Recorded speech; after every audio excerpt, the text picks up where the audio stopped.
Hi folks, this is our current car baler. The size of the baler is 5.2 meters, 2.9 meters, 1.75 meters.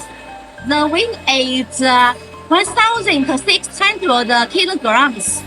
It can match tractors more than 15 horsepower.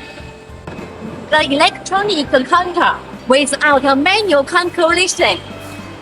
The weight of pick up is available in 2.2 meters, 1.9 meters, and 1.7 meters. The roof box is large enough to 10 bundles of rope, enough for a day's work.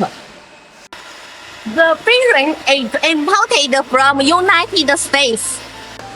Two nutters. The nutter is imported from Germany. Two fans. The front box can extend to 1.5 meters. After painting, the length is 2.4 meters. The width is 2.1 meters. The height is 2.4 meters. Top central can hold 5 units. If you are interested in it, please contact me. Welcome to Inquiry. Thank you.